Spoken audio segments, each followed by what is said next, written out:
Hi, welcome to our channel of IGNOU Audiobooks, Indira Gandhi National Open University, School of Law, SOL, Diploma in Paralegal Practice, DIPP, BLE 004 Rural Local Self-Governance, Block-1 Constitutional Framework, Unit 4 Financial Powers, 4.1 Introduction. In the previous unit, we studied the powers and responsibilities of panchayats.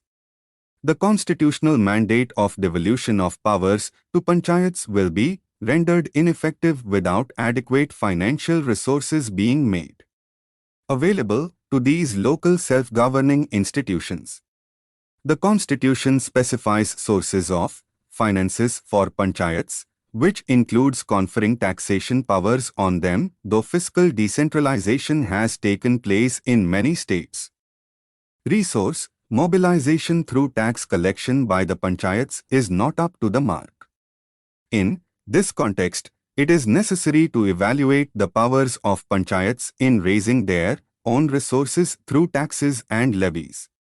It is for this purpose that the Constitution provides for state finance commissions to review the financial arrangements in place and to recommend measures to empower panchayats to mobilize resources through tax collection. In this unit, we will discuss all the above aspects pertaining to finances of panchayats as well as the available mechanisms to enforce fiscal accountability. 4.2 Objectives. After studying this unit, you should be able to identify and explain the constitutional provisions for sources of finances of panchayats, explain the management of finances of panchayats, analyze the role of state finance commissions, and explain the available mechanisms for ensuring fiscal accountability. 4.3 Taxation and other financial arrangements. The constitutional provisions dealing with the aspect of financial resources of the PRIs can be found in Articles 243H and 243I, which deal with the powers of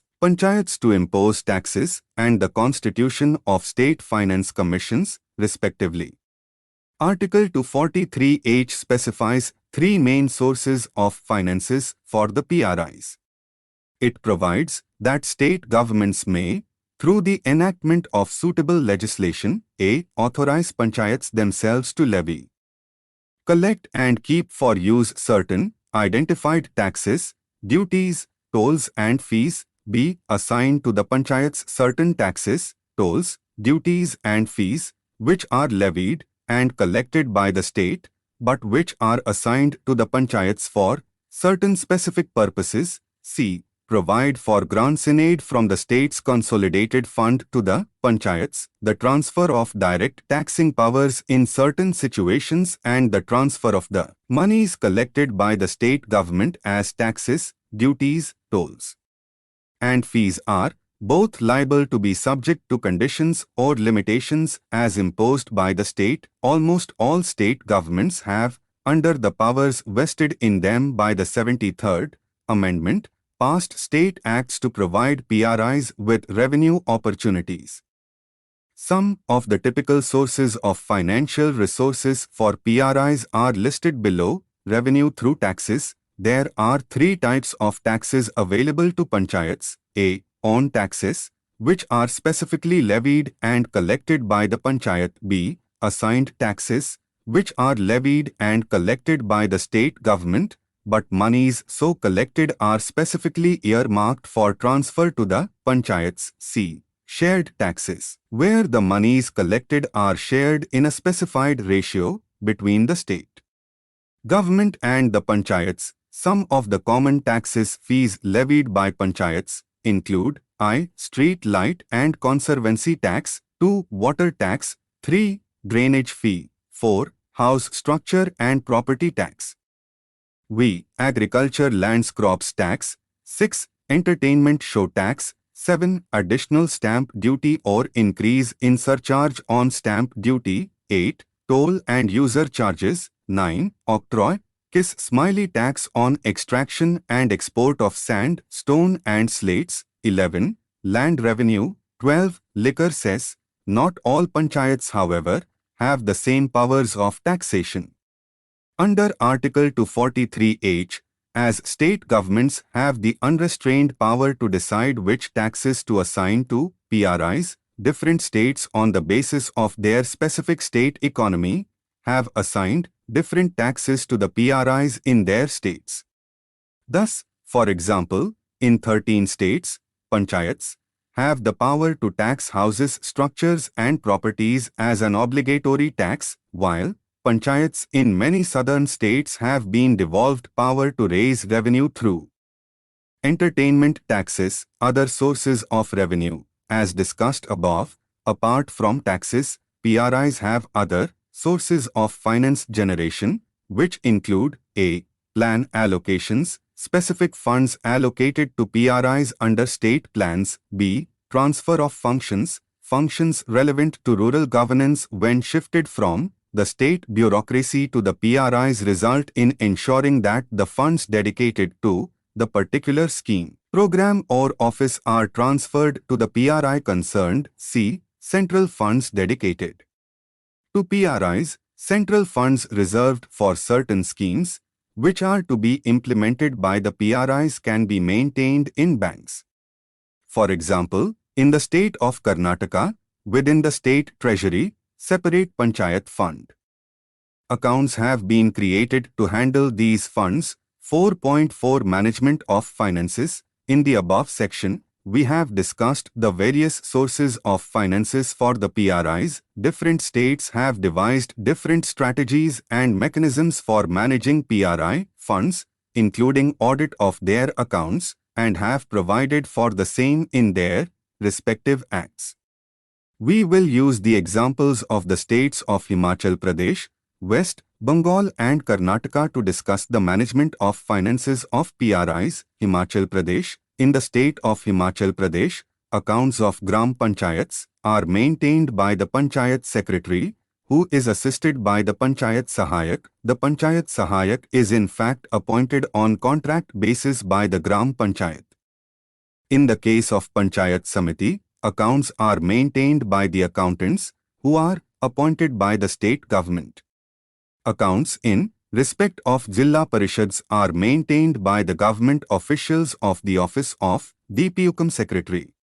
Accounts of panchayats are audited on an annual basis and audit reports are required to be placed before the panchayat concerned in the meetings. For compliance, West Bengal, all the Jilla Parishads and Panchayat Samitis in the state of West Bengal maintain accounts in double entry system with effect from 1st April 2003, with the coming into force of the West Bengal Panchayat, Jilla Parishad and Panchayat Samiti accounts and financial rules.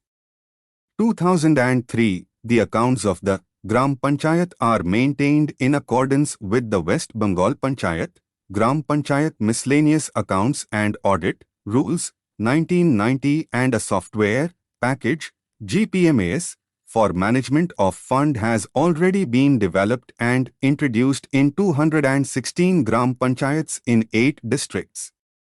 The Panchayat and Rural Development Department has been awarded Datakist E-Governance Award 2005 and Microsoft E-Governance Award 2006 for Drishti, Decentralized Rural Information Services and Technology Initiative. For e-governance in PRIs, funds are provided by the state government for meeting establishment cost, including salary and pension of the employees of panchayat bodies and honorarium or remuneration and travelling allowance of elected functionaries. Grant is also provided to the panchayats to compensate for the professional tax, cess grant and entertainment tax as per recommendation of the State Finance Commission.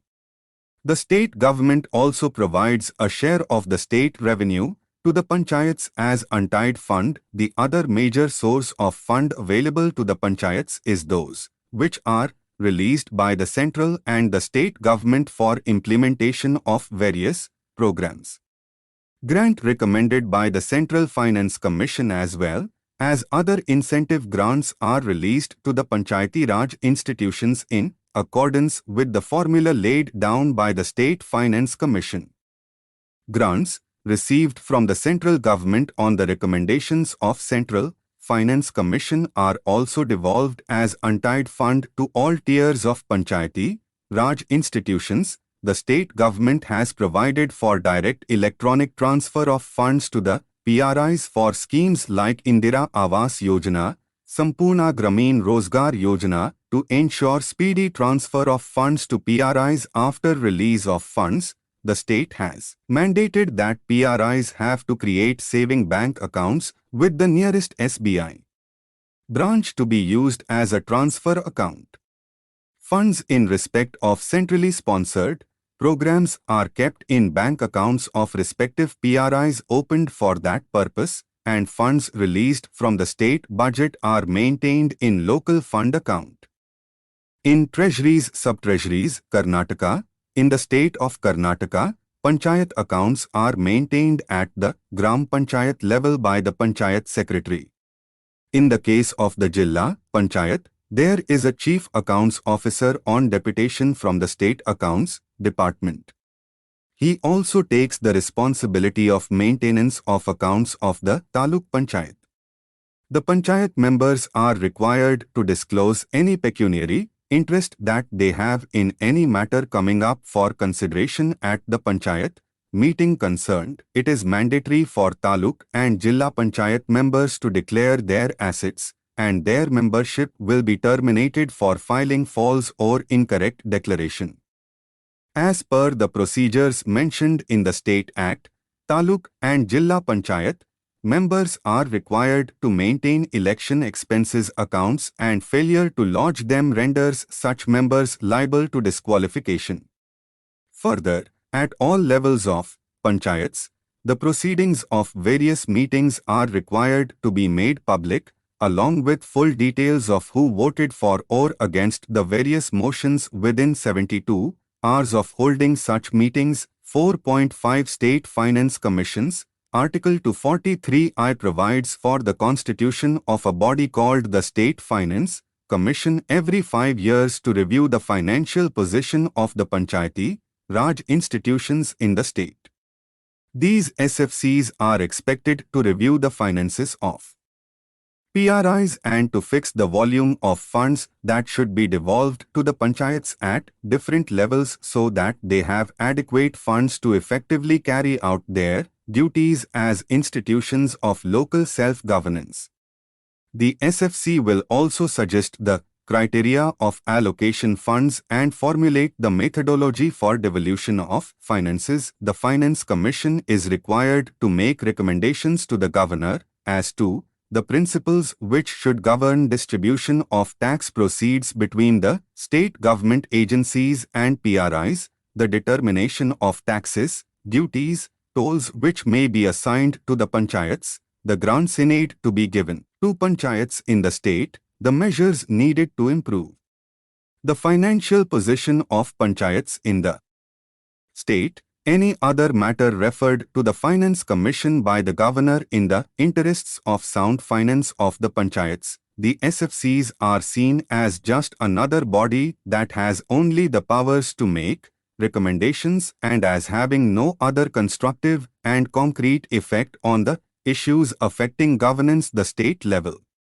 However, these SFCs, through their effective functioning and practical recommendations, can in fact become effective tools for empowering and strengthening local bodies. More than 30 SFCs have so far submitted their reports. The highlights of their recommendations have been referred to in a study commissioned by the 12th Finance Commission for examining the performance of SFCs and the impact of their recommendations.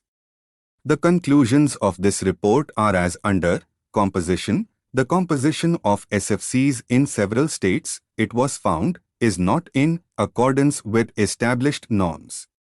Though most states have constituted at least 2 SFCs and some have formed a third commission, not all states constituted them by the prescribed date. For example, some states formed their first SFC on the specified date, April 1994, as per the constitutional stipulation, but other states delayed forming a commission, the delay ranging from 1 month to 3 years. This casual attitude towards the constitution of SFCs has unfortunately resulted in the state governments not considering the recommendations of SFCs. Seriously variable tenure. The constitutional provisions stipulate that SFCs have to be established within 1 year from the coming into force of the 73rd Amendment and thereafter, at the expiry of every 5th year. Thus, every SFC ought to have a tenure of 5 years.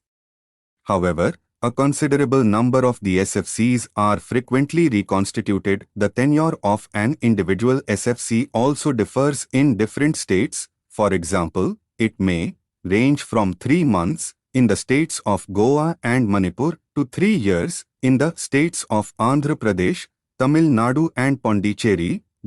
Relation between CFC and SFC. The lack of a fixed tenure further results in lack of synchronization in the working of the SFCs and the Central Finance Commission. CFC.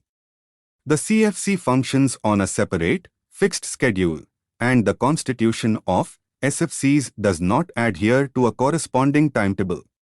Correspondence and sustained dialogue between the SFCs and CFC is necessary in order to ensure agreement between the two commissions. SFC reports should ideally contain an estimation and analysis of the finances of the state government as well as the local bodies, along with an indication of the revenues that could be generated additionally by the local bodies by adopting the measures recommended therein. Gaps that may still remain would then constitute the basis for the measures to be recommended by the Central Finance Commission. Thus, the SFC reports will enable the CFC to correctly assess the state's need and accordingly recommend the devolution of funds or other powers.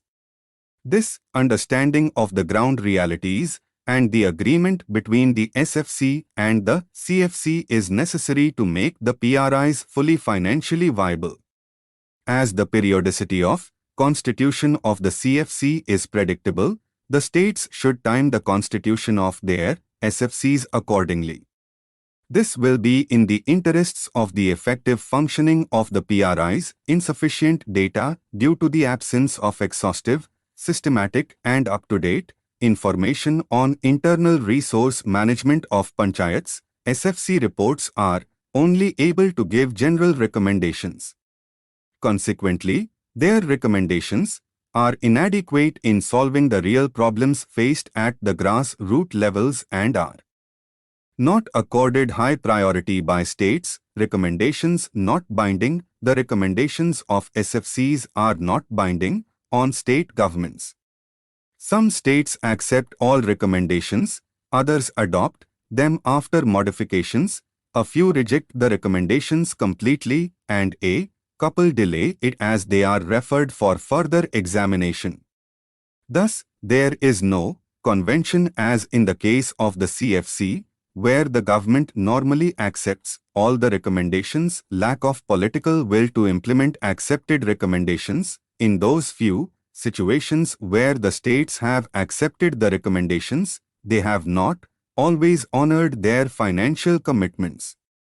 Additionally, states often do not make the necessary changes to the law administrative procedures rules to implement the SFC's recommendations. Delay in presenting reports. Delay on the part of SFCs in presenting their reports before the respective state legislatures adds to the general apathy in accepting and acting upon their recommendations. Recommendations for improvement of PRI finances. Panchayats, it has been seen, are not making full or effective use of the revenue generation powers available to them. The reason why the SFCs may not be actively endowing the panchayats with additional revenue-raising powers could be that there are no statutory provisions defining the conditions for transfer of funds from the state government to local bodies. This obstructs an adequate and guaranteed flow of funds. Panchayats have so far been incapable of raising sufficient resources from their available revenue powers to cover their commitments. Panchayats, therefore, are forced to heavily depend on devolutions from the state and central governments and grants in aid from higher-level governments. In view of this ground reality, the Planning Commission along with the Ministry of Panchayati Raj constituted a working group on democratic decentralization and PRIs. This group submitted its report along with recommendations in November 2006. Some of the relevant recommendations made by this group are as under: A. The convention established at the national level of accepting the principal recommendations of the Finance Commission without modification should be followed at the state level in respect of SFC reports. B. States should avoid delays in SFC constitution, frequent reconstitution, delay in submission of reports and tabling of action taken reports in the legislature. C. A permanent SFC cell may be created in the finance departments of state governments to collect data constantly and make them available to the SFC as and when constituted. D. States should identify subjects within the powers of the PRIs alone and allow them full administrative and taxation powers as regards all such subjects. E. States must refrain from giving exemptions from local taxes imposed by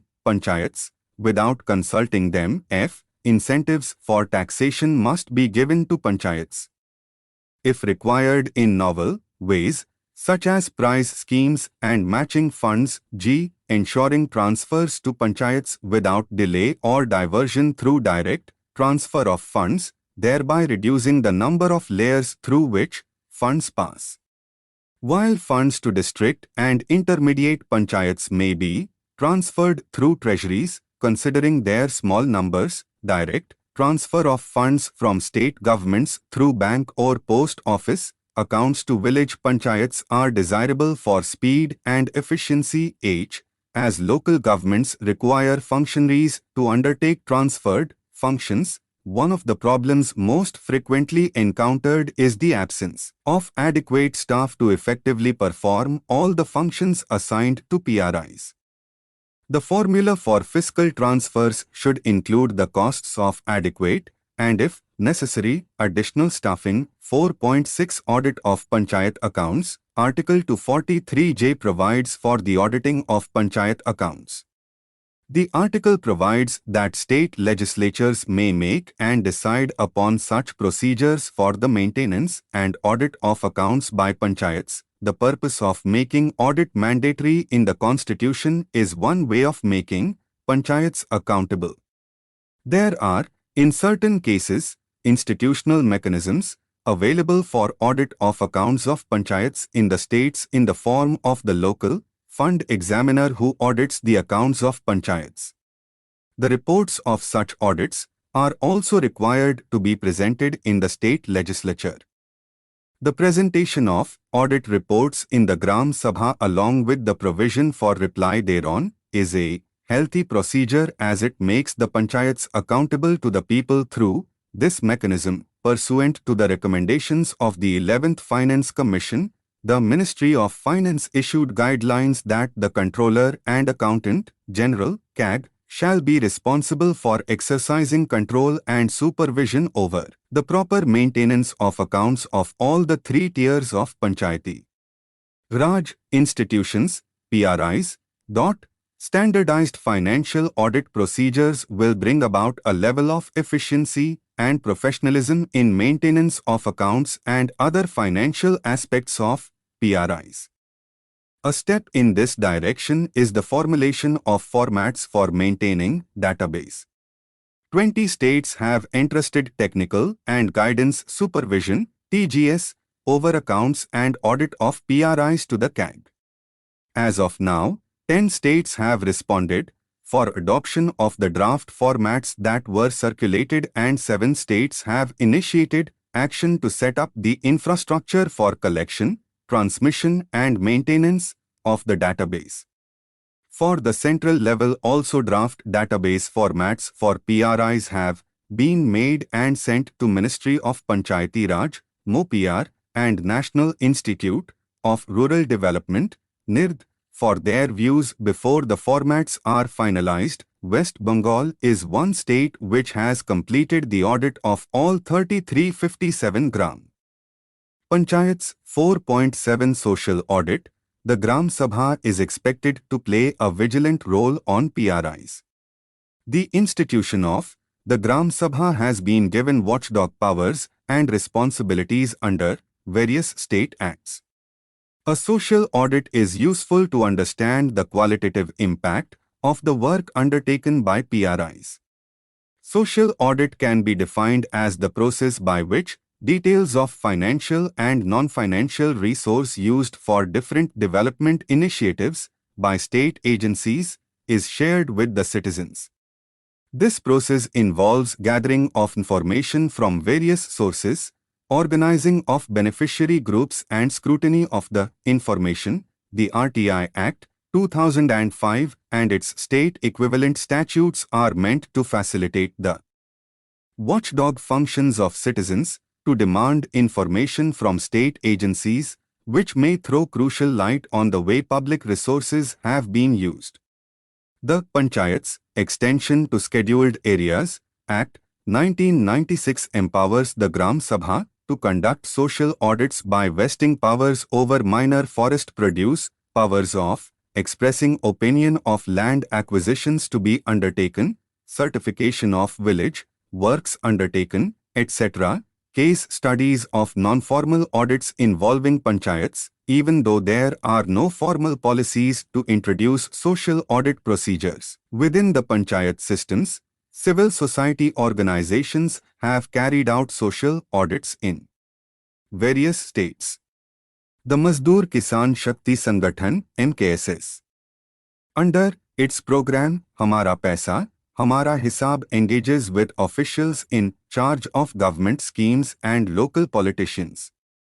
Their use of a public hearing or Jan Sunwai, where they read out government documents relating to schools, public works and other development works of the area, is very effective.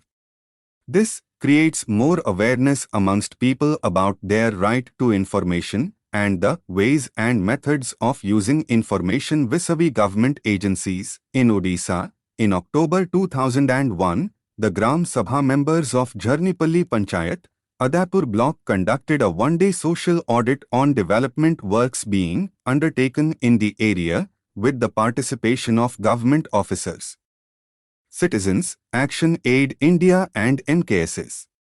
The issues that were taken up involved various infrastructure works, PDS system, Anganwadi, and Panchayat accounts of the previous 3 years. The audit found that, although the works were not carried out, the sanctioned funds were shown in the records as having been utilized. Contractors were banned under government guidelines, but 31 contractors were working on the project. The contractors did not maintain muster rolls. Instead of the target of 100 man-days of employment for families below the poverty line, BPL, only 12 half-days work were generated. The BPL families could not buy subsidized food from the public distribution system, PDS, shops as partial wages because they did not possess the needed ration cards. The local bureaucracy had failed to monitor and check the possibilities of corruption. There were many instances when they were in collusion.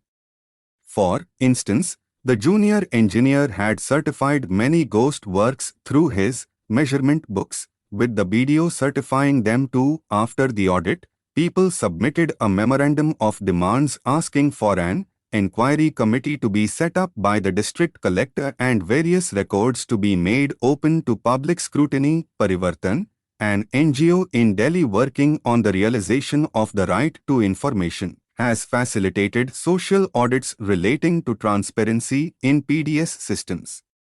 Though social audits are gaining in popularity, they are yet to become effective modes of monitoring the panchayat system.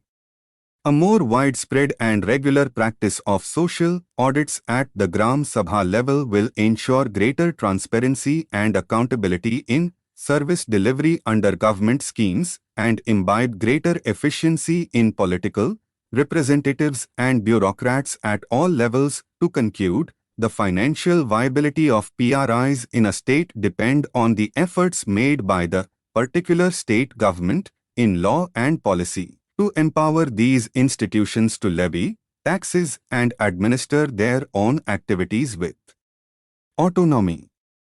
However, only some states have taken concrete steps to devolve taxes to PRIs, to empower them with banking and other facilities so that funds are made available at the right time, and training of functionaries in use of funds. While the central and state governments have enhanced funding devolution of funds to panchayats, many states have not carried out concomitant transfer of functionaries. The broad financial position of PRIs as per the report of 12th Finance Commission shows that their own revenue as a percentage of total revenue was below 5%. Assignment plus devolution of funds hovered around 24%.